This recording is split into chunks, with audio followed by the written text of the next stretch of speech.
All right, guys. So we are going live tonight at the Cash Flow Empire Weekly Tuesday live podcast. And today we have a special guest. We have Bonnie.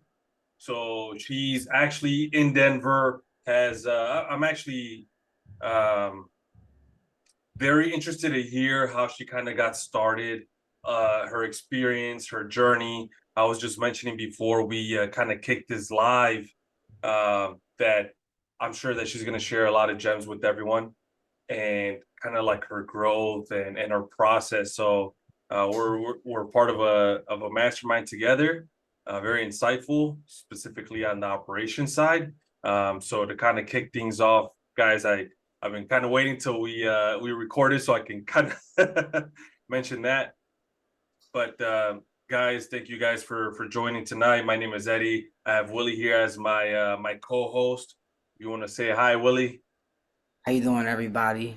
As you know, we host this call every Tuesday to talk about the good and the bad, the ugly in real estate. So, very appreciative for all you guys being here today.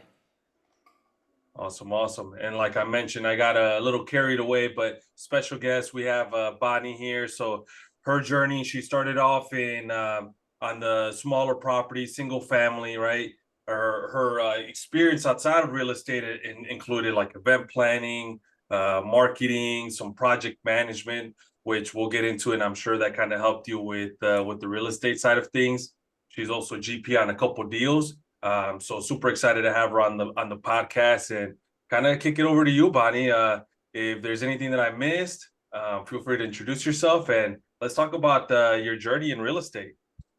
Yeah. Well, first of all, Eddie and Willie, thanks for having me, and thanks everyone for showing up on a Tuesday night. I'm excited to spend some time with you. And like I was telling the guys before we started, I'm an open book. So if there's any questions you have as I'm talking, feel free to jump in and ask clarification or anything like that. So I'm from an entrepreneurial family. My parents own an archaeological consulting company, which everyone thinks is super cool, like Indiana Jones, but I thought was really dumb. So I decided to go to business school, which was nice and boring. And while I was at college at the University of Denver, you were required to live on campus for 2 years, and I was paying like $900 a month to live in this stupid dorm. And I was complaining one day, and this was 2008, and my parents are much smarter than I am, and they said, well, if you had a bunch of roommates, I bet we could float a mortgage. And I was like, oh, I could get out of the dorms. So long story short, we ended up buying a house in Denver in 2008, and it was a little 1,400 square foot house. We had 5 roommates in there, but everybody paid me $500, and I paid $500 myself, and we started paying down that mortgage. And I lived in that house for 7 years with like 4 to 5 people at all times. And when I went to leave Denver, I'd graduated, I had an MBA, I was working in corporate America, living the dream in corporate America, and decided to leave Denver. And we sold the house, and we sold it for $100,000 profit, which I thought was incredible. I think I was making like $35,000 in corporate America at that time. And I mean, now I know I should have saved that house, but I learned a great lesson for it. And I thought, man, $100,000. I worked so hard for $35,000 a year. And maybe this real estate thing is something. And so then I moved back to my hometown, which is actually Durango, small town, kind of in the southwest corner of the state. And my husband and I saved up for a couple years, and I listened to every episode of Bigger Pockets podcast, and I was like, all right, I know what I'm doing. And I went out and bought a little single family house here in Durango, and I didn't know what I was doing. And thankfully, it was a small investment based on where we were financially, and I still own that. I'm selling it this year, but it still doesn't cash flow. And but I have learned so much on that property. I've managed it myself. I've picked my tenants. I've dealt with all the maintenance requests. And so that first property was just one of those things where I just had to make a decision, and I had to jump in, and I'm glad I did. And I'm glad I jumped in on something small because could have financially ruined me if that was a 100-unit apartment complex. And I thought I knew what I was doing, but I really didn't. So did that one, learned some lessons, bought a couple more single families, and I was starting to run numbers and things were getting expensive. This was 2019. And my realtor was like, well, I could get you a duplex, but I have this sixplex for like 100,000 more. And this is in Grand Junction in kind of the middle of Colorado. And I ran the numbers and I was like, oh, okay, that makes a lot more sense than single family, a lot more sense than a duplex. So I bought a sixplex then, and learned about hiring a property manager because I don't live that close. And I can talk more about that later. But that was my first experience hiring an external property management company. And then my realtor became my business partner, and we bought a couple more kind of small multifamily, 4, 5, 6 units in the Grand Junction area. We did direct to seller letters and got one property that way for 100,000 under market. Spent 2,000 in mailing out letters, writing them in front of the TV at night, and got a property for under 100,000 under market. So that was a cool experience as well. And then in 2022, I'd been going to our local meetup for 5 years. I hope you guys are seeing, this is like a really slow, just kind of, I think they call it in bigger pockets, the stack, like single family, smaller, a little bit bigger, a little bit bigger. I was doing all the things they told me. I was going to the meetups. I got my letter from one of the guys at a meetup. And the guy who ran the meetup, I went up to him one day and I said, hey, I have this brain that's really good at numbers and really good at executing plans, but I'm not a big visionary. And I said, do you know any investors who are visionary and have a lot going on, who might need somebody like me, like an implementer on the team? And he was like, yes, me. When can you start? And so that's how I got kind of brought into the syndication world. So I'm the asset manager now for Wild Oak Capital, and I asset manage about 300 doors for them on top of my portfolio of small to mid-sized properties. So that's kind of me, kind of my stack up to how I got into syndication. Again, I bought my first house hack in 2008, and then my first single family in 2017. So just kind of a slow progression up. I'm pretty risk adverse. And so I am pretty careful with all my investments and making sure that I understand enough before I jump in. So real estate is not a get rich, it's a get rich for sure. And I took some notes here. You shared a lot, and I want to dig into a lot of what you said. So, what was it about living in that first property with a bunch of college students that kind of got you into real estate? Was it seeing that $100,000 payout, or did you just love kind of doing some maintenance, kind of taking care of stuff after college students? Yeah. I remember we would have like beer pong parties in the house, and I'd be like, don't spill on the carpet. But I did enjoy, we did like a bunch of landscaping work on that house, and I really enjoyed the pride of ownership. I kind of thought it more like single family. I don't really know if I had no idea what a house hack was. I don't know if I had that big of a vision for it, but I did enjoy that. And it was super eye-opening for me once we sold it. So I don't think I had grand plans while we owned it. I was just like, this is cool. We're paying off the mortgage super fast. My bills are low compared to all my friends who are living in apartments. And I don't have a problem. Like, I remember I went to a bookstore and bought like How to Be a Landlord, and, drafted up rental contracts with my friends. But I wasn't taking it seriously. I don't think I thought of it as a real way to make money until we sold it. And then I looked at it and I was like, that's life-changing money right there. So, another question that I have for you is, well, first I'll say this right before I ask this question, but everyone talks about, going straight to 100 units, 200 units, 300 units, go as large as quickly as possible. And, there's many that have not had any of the real estate experience jumping into syndications. So in your experience and in your journey, how, you know, instrumental was that? Did you feel like that helped you out? Can you share a little bit about like your point of view on that end? Yeah, I mean, the caveat to jumping into big things is if you're partnered with the right people and you have a solid team around you, then I think that can, you have mentors, you have all of that. I think you can scale quicker than I did. But I am so grateful that I used my money first, and I would encourage as many people that can to use their money first and learn on their money and not other people's money. As an asset manager, I'm in charge of other people's money, and I take that really seriously. Like, these are people's kids' college funds, these are their life savings. And I take that so seriously that I'm responsible for their money. And I'm grateful that I made mistakes with my own money first before I started taking investor money. So I have a low risk tolerance. So maybe some people may feel more comfortable jumping in to bigger things, but I personally always recommend starting out a little bit smaller and learn.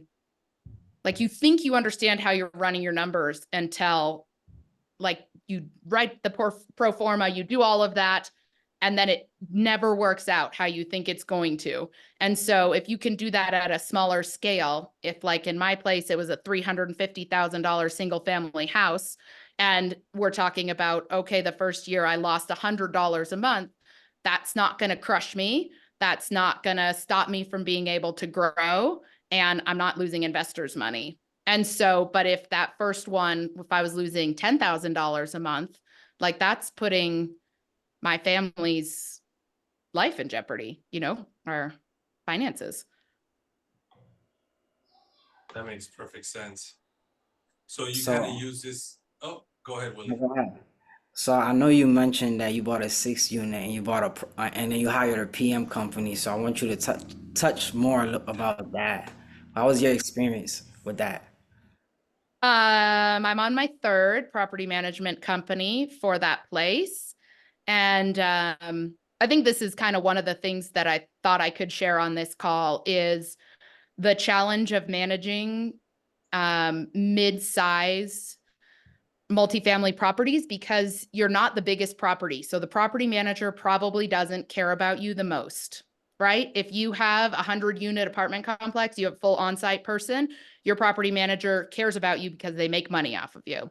If you have a 20-unit, you're probably not your property management's biggest client. And so it's, I think, one of the challenges and one of the opportunities in the smaller to mid-size multifamily market is figuring out the property management piece and how to get really good quality management for your property.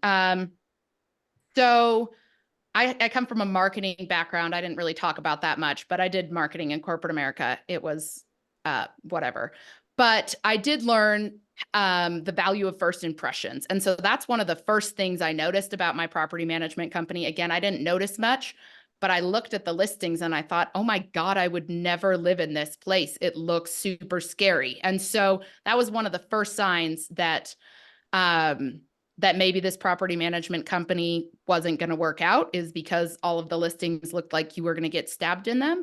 And so I started asking questions. The other thing that I think is so important in looking at property managements is looking at their contracts and how your interests aligned. So the initial property management company that I kind of inherited with the property, they had dispatch fees, they had markups on products, they had all of these fees. And if I sat back and looked at it, I said, what are they being incentivized to do? Well, they're being incentivized to have work orders because that's where they're going to make their money. Like, they'll make some off of my rent, but they'll make a bunch every time somebody has a work order because they're charging me an extra $100 on top of it. And so I could see how we were incentivizing the wrong thing. And I see a question, How much do you pay your PM company on small multifamily deals? It depends on the market, but normally 8 to 10%. And I will happily pay 10% and have no fees. Like I would much rather pay 10%, no fees, so that our interests are aligned instead of 8%, but they get a leasing fee, let's say. But what is that incentivizing them? Turnover, right? And so I would rather pay a higher percentage with absolutely no fees. All late fees come to me, everything comes to me, and I just pay them a flat 10%. And then that way our interests are aligned. So did you hire a company that manages over 100 units for your smaller properties, or a property management that was focused on smaller properties? They were focused on, I'd say, small to mid-size. So, but I was a 6 unit, so they had plenty of 20 to 40 units. And I don't know if this works every time. So, but I will Was it say a my referral? current, Was it a huh? referral? Was it referred to you, this PM company? This PM company was currently managing it when I bought it.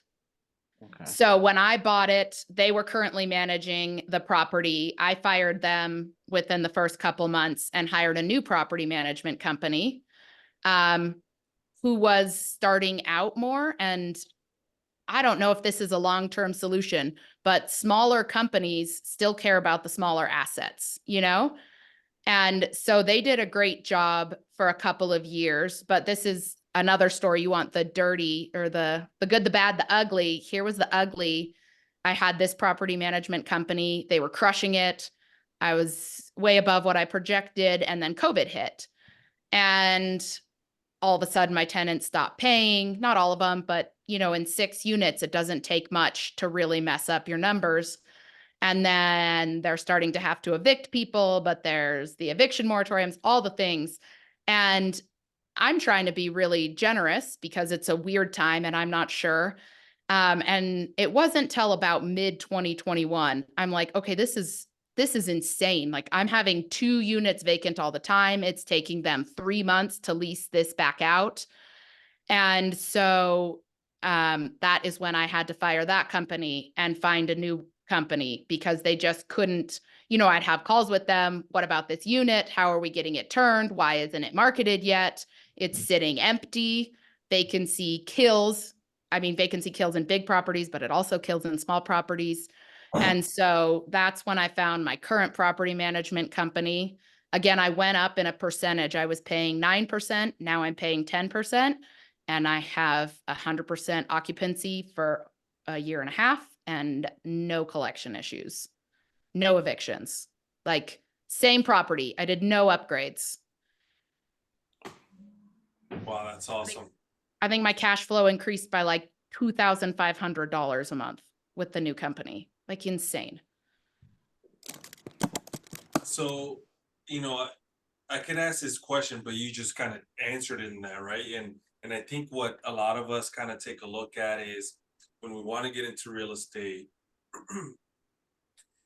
we just focus on getting the deal, closing the deal, but then we don't focus on what happens thereafter, right? So these are like real life issues and things that people, you know, owner operators, asset managers have to deal with. So, you know, you're vetting out PM companies, you're firing them, you're having these KPI calls. Can you just stress the importance? I know you kind of just went through that, but can you stress the importance of like having a good asset manager? And what are some of the things that you know, aside from what you spoke about, that you know, kind of harp on or keep a watchful eye over to just make sure that everything's going, you know, according to plan? Yeah, and it gets a little bit more complicated as we get over to the syndication side when we're talking 60 units, when we're talking on-site managers. But I just agree with you 100%, Eddie. I think everyone's very excited about the deal. And but can you execute on the deal? Because that's what matters. That's what matters to your investors is can you return what you said you were going to do? And this is not the market where you just get a hand it over to the PM and say, awesome, see you in 5 years when we sell. It's going to go great. Like this requires a lot of oversight to make sure that your property is being run the way that you want it to be and that it's reaching its potential and what you promised your investors. And so I think there's a lot of important KPIs that we can talk about. I think a lot of them you should be looking at things that are predicting what's going to happen in the future. So not just what is your occupancy today, but what leases are expiring in the next 30 days, 60 days, 90 days. You know, do you have some people who aren't paying? Could those lead to some evictions at the same time that you have other leases expiring? And now all of a sudden you've dropped to 80% occupancy. And I think we all know what vacancy can do to your NOI. Just so really care about occupancy and all of the lease numbers leading into that, as well as expenses. And I'll take a step back. One thing I like about asset management is it's like a big picture vision, and then all of these little details that you get a look at, and then you make an action plan. So it feels very action driven. Like I go in every week, I pull all the reports for all my properties. I look at leases, financials, all of that. And I am able to tell a story about what's happening with my property, good, bad, whatever. And then you hop on the call with the property manager and you can ask questions like, hey, I noticed that we only had 5 leads come in from the website. You know, we have 3 vacant units. What are we doing on our marketing? You know, where else could we be marketing so that we're staying ahead of this and we're getting people in our units? And so you're diving down into the little details that make a big difference on the whole property. So you just touched on a couple different things, and I just want to stress to everyone how important the asset management piece is, or the, operating it. So it's not like, from what I've seen, there's teams where people just get a bunch of capital raisers. They just want to close, get it over the finish line. You get that, hey, we just closed these, many doors. This is the projected returns. But again, Bonnie's mentioning all the things that she has to do, and these are on a weekly, daily basis. So, Bonnie, when, kind of follow-up questions, when you kind of start taking a look at the syndication side, how did that change for you, going from, like, you're the owner of these properties, smaller properties, it's just, your capital, or your name on the loan.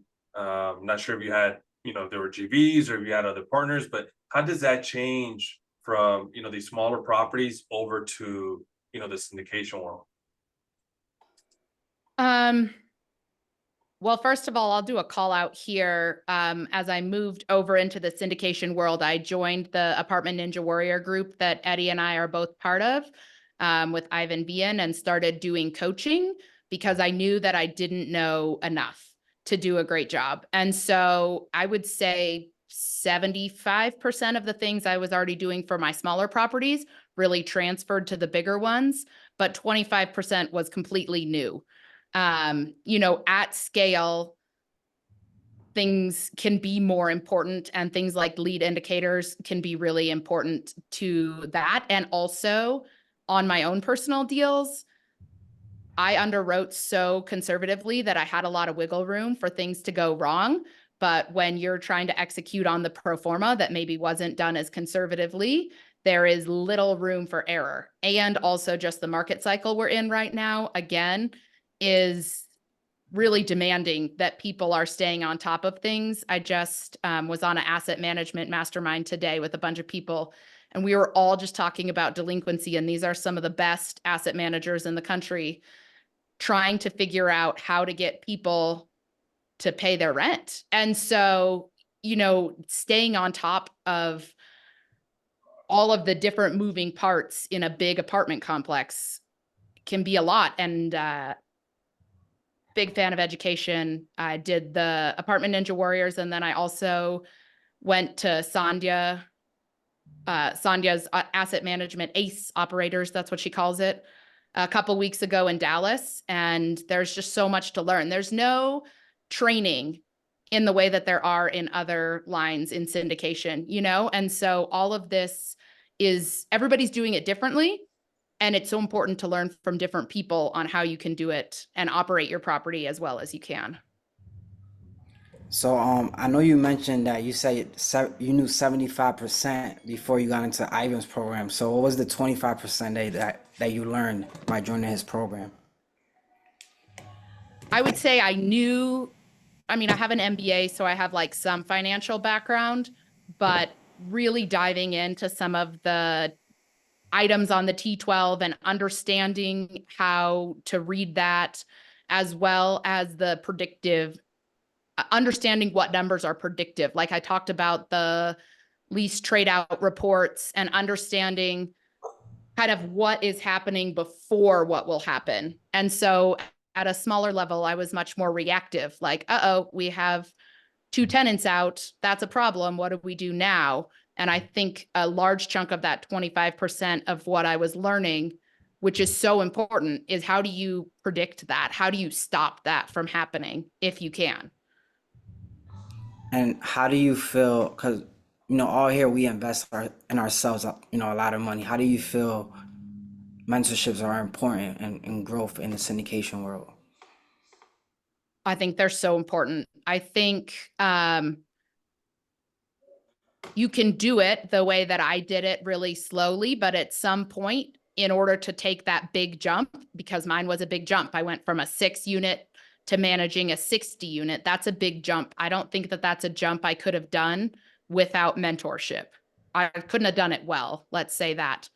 And so I'm a big fan of finding exactly what you want to do and then finding a mentor or a coach or somebody who's done it before with the experience, and that will help you just move up so much quicker than if you try and do it by yourself. So, how was the experience at Sandia's, event and going there with other asset managers? We had her on a previous call. She was great. She talked about asset management. How was it, interacting with everyone there? And what kind of insights did you get? Yeah, I listened to her episode before I came on. So I was like, I'm not going to repeat anything she said because she's the master, especially at the larger properties. So her summit was great. I mean, she's a wealth of knowledge and so energetic. And it was really tactical. Like, here's 15 things we're going to talk about to increase your NOI. But it was also really enjoyable to interact with other asset managers because if we're being honest, it's the not sexy side. Like, everyone wants to talk about the capital raise and everyone wants to talk about the deal they're closing. But like pulling weekly KPIs and talking to your PM is not very exciting. And nobody wants to talk about it, even though I think it's one of the most important parts of the deal. And it's how you get repeat investors is by operating the deal.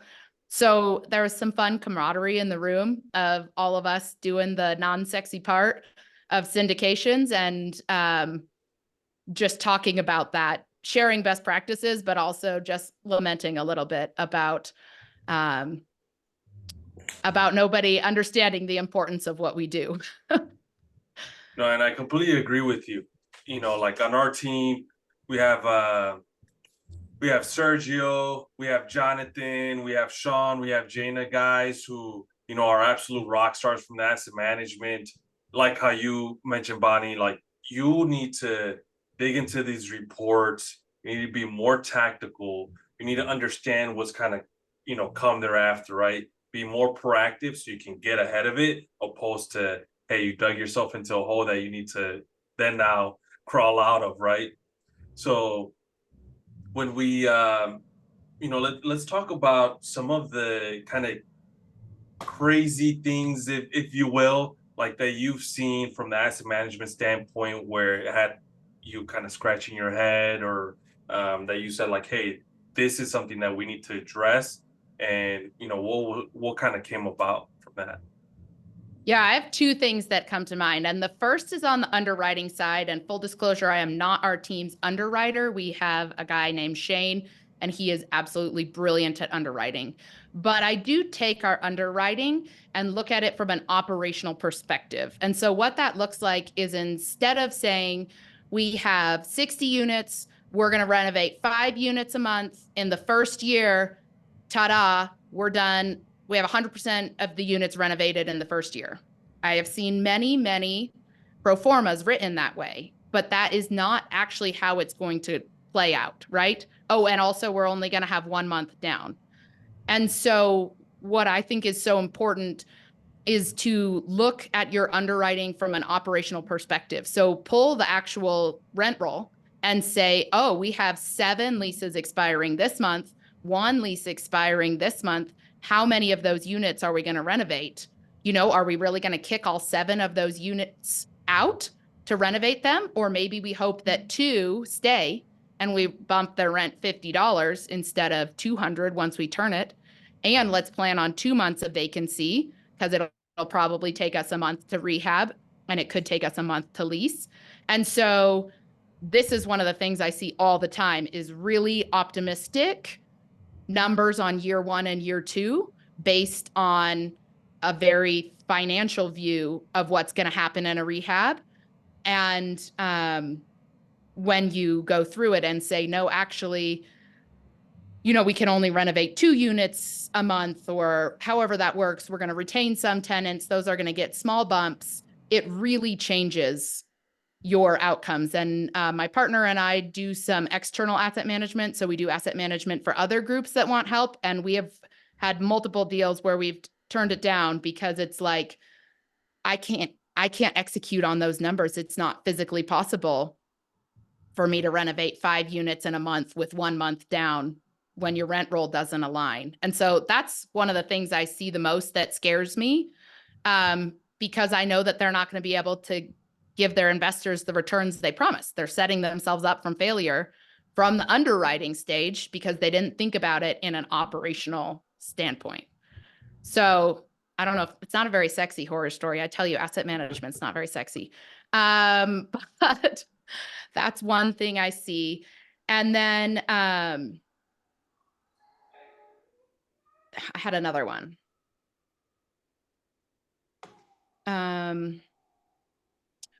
It would go back to the property management contracts. And we had a property manager who was actually stealing from us, but they had hidden in their contract that if we left them, we had to pay them a percentage of rent for the leases that they signed. And it was something like we owed them $50,000 to get out of our property management contract with them. And it's like, first of all, you don't put that in your contract unless you know you're shady. But so we negotiated and got out for less than 50,000. But so that's the first thing, is being really careful of what's in those property management contracts. And then the second thing goes back to what I was talking about earlier, is alignment of fees and making sure that you're not paying your property manager. And again, this is for this mid-size if you don't have an on-site manager, right? Normally, if you have an on-site manager, you have a flat fee, 3 to 5% is what I've seen. And then you pay the salary of your on-site manager. But if your property is 50, 60 or below, you probably don't have enough money to have an on-site manager. And that's where it gets really tricky with those fees, making sure that you have alignment with your property manager so that you're not constantly fighting because, hey, they got another leasing fee. And hey, they had another turnover, so they got another leasing fee. And all of a sudden, that's how they're making their money. So those are 2 of the things. I mean, I have stuff on properties that I've experienced and, security cameras cut down and laundry rooms trashed and broken pipes and all of that fun stuff too. But from a bigger picture, from an asset management standpoint, those 2 things scare me much more than some broken pipes. God, hats off to all the asset managers that you have to kind of deal with all of this, and everyone on the call. When you take a look at partnering with someone, or if you're looking to invest with someone, these are the things that you need to keep top of mind, the questions that you need to ask, talk about the pro forma, kind of like Bonnie just mentioned. She turned down consulting other groups because their numbers were too aggressive, where you can't just simply kick people out if they have a lease, right? So you need to ask, what's the business plan? How does it get executed down to, you know, the yearly to the monthly level? Because again, if people have leases, you can't just kick them out because you projected I'm going to do 3 units every month. But if all your leases or majority of them are expiring in summer, how's that kind of going to work out? So just some things to kind of keep in mind when you're looking to partner or invest in anyone's deal. Just, you know, make sure that you kind of dig in. Tony, we have a question. Tony has a question. So he put, when you find the deal and once the numbers look good and the offer makes sense, what is the best way to break down for expenses, the loan, the payback, reserves, and making sure that there's enough money left as profit? Do you follow standards? Okay, like a rule of thumb, I'm assuming, Tony. Yeah. Okay. Thank you. Yeah. Tony, I guess I would just ask the follow-up question. Are you asking more on like small multifamily you're buying by yourself or with a JV partner, or are you talking more on the syndication side? On my side, 32 to 50 units. Yeah. 32 to 50 units. So we use the Michael Blanc SDA is the way that we run down our numbers initially. And so that's kind of the big picture. I would use some sort of spreadsheet that somebody has already put together that helps you calculate like what's my IRR, what's my return, my cash on cash, all of that sort of stuff that already calculates it. Because to be honest, I don't even know how to calculate those. I just make sure that we're putting it in the spreadsheet for the bigger deals, but then also looking at the T12 and going back and looking at every single line item, seeing if you can get any information on previous CapEx spending. Because sometimes things that were really expensive got shoved below the line in the CapEx budget. And then we have a line item in ours that's a reserve payback. So depends on the size of the property and how old it is and all of that. There's a line item in our expenses that's a reserve payback to keep that nice and full. And then any money left as profit. Again, I know this is not a great answer, but the spreadsheet would calculate that for you. You need a spreadsheet that's helping you calculate your investor returns. Great. Thank you. That's a great advice. Thank you very much. Yeah. Benny. Yeah. So, Bonnie, I have a question, right? So a lot of us, right, we're new to this, right? And then we get asked to raise for other people's deals. So we all know that the asset manager makes or break the deal. So what are some questions or some KPIs like our audience should ask the team, right? Who's the asset manager, and questions we should to do our due diligence on them? What are some key questions we should ask them? I think that's such a good question. And I invested in one LP before I became a GP. And now looking back, I'm like, man, I was an idiot.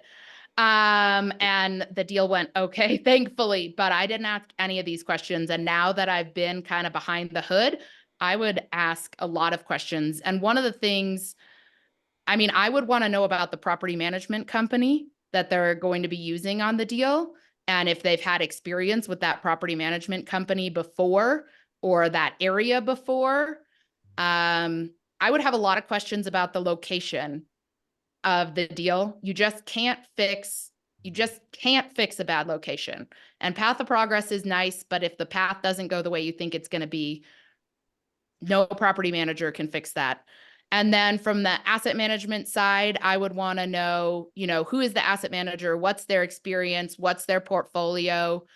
I would want to know, how they've done the underwriting for an operational perspective, not just a financial perspective. And that the asset manager was intimately involved in the underwriting.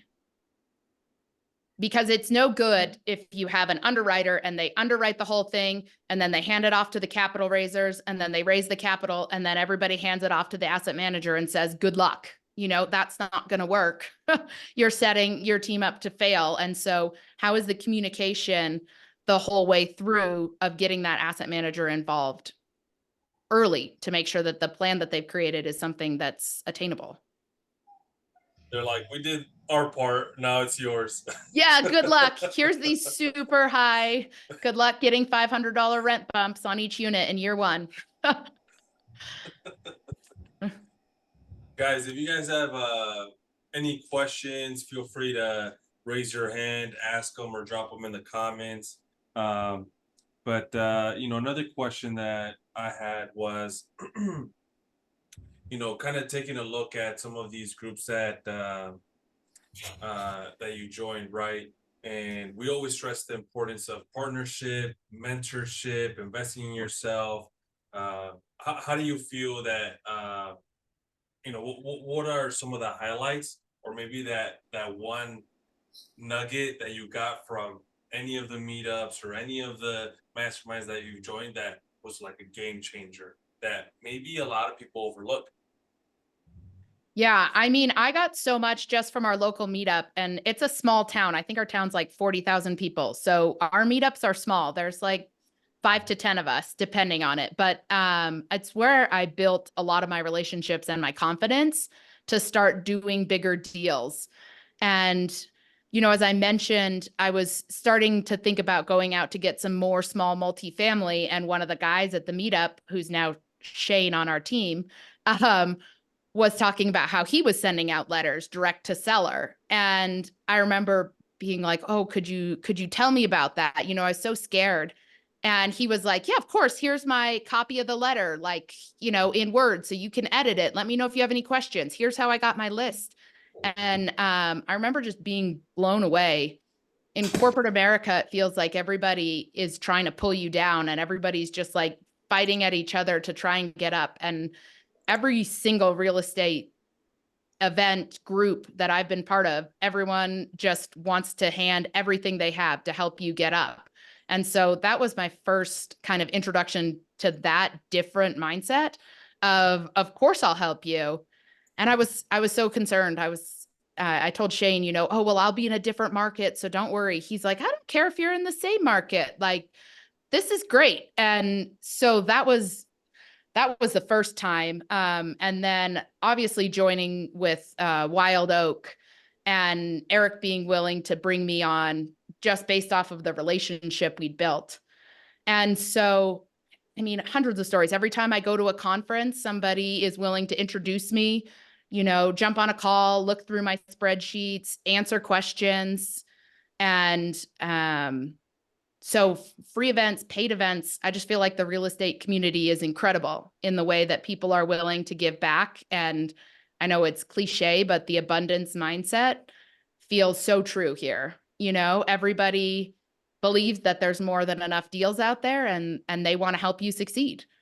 And so I've spent a bunch of money and time investing in myself this year, and every single one has paid back 10x what I paid for the event or the coaching or whatever. It's awesome. I know. Mr. What the... Oh, go ahead, Please, Willie. please, you could ask your question. Hey, Bonnie, thanks for being here tonight. I have a question for you. Based on the experience that you have right now, what would you do different if you had to start again, in your journey on real estate? Yeah. Thanks for the question. Thanks for being here too. I guess I would have had more confidence earlier, and I would have scaled faster. I still would have started at a single family. If I were to go back, I would start with that exact same single family, but I then would have had the confidence as I learned to grow faster. I feel like I stagnated for a couple years because I got imposter syndrome, and I thought, oh, I can't do this. I can't play with the big boys. And I wasted time and opportunity by having that mindset. And so I think I could have scaled faster. And if I were to go back, I would have scaled faster, invested in myself and coaching probably earlier. For you personally, I'm sorry, Eddie. For you personally, is it better like for somebody to start, as a solo on a deal, or partner with somebody that already has experience, because like me, Willie, and Eddie are partners in some deals, and but we are leveraging Jonathan and Sergio, Jana, and all the team. You know, it's always to leverage it from somebody that is already in the game for a while. So, what would you think about that? Yeah, I mean, I think that that would have been a way I could have scaled quicker, is doing that earlier, is joining in on other people's deals earlier and partnering earlier. I did a lot solo and I learned things, but I probably could have learned them faster and skipped some steps if I had a partnered earlier. Thank you So very I think much. you've got that on the right track. Thank you. So I got one final question for you, Bonnie. What are three things that will determine the success of a property as an asset manager? I mean, location. Or failure. Three things. Yeah. Location. You can't change location. You could change property management companies. I would say location, a solid team around that's keeping track of the property from probably the GP side, but that would also flow down to the property management company. And in this market, the lending, if you have everything else locked down, but you have a floating rate loan and that is tripling your payment, there is just not a way to asset manage your way out of that. And so solid lending going into the deal can make or break, especially in this market, a deal.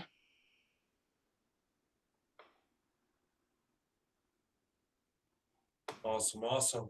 Well, Bonnie, it was so great to have you, bless us with some time, share your insights, talk about your journey.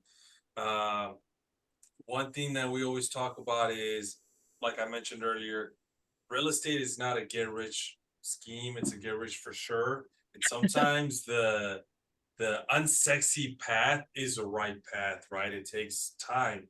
It's not like the stock market where you can, dump some money and kind of feels like you're playing roulette, hoping that you hit. But again, thank you so much for jumping on, sharing your insights. Before we kind of end the podcast here, can you share anything that you're working on now or what's next? Or also, if you could drop your information here in the chat in case people want to join, contact you and have any questions for you. But what are you working on now? What's next? What's your main focus? Yeah, so I'm continuing to slowly grow my personal portfolio. So I have a 12 unit under contract right now that I'm really excited about. We've been working with the owner for 18 months, 18 months to get this baby under contract. So I'm really excited about that.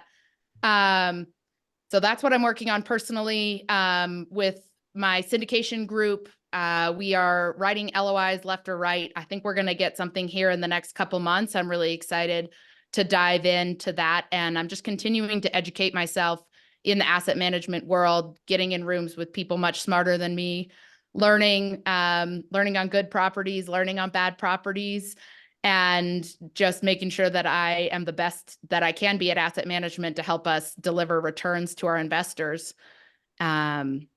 It's the first job I've ever had that I love.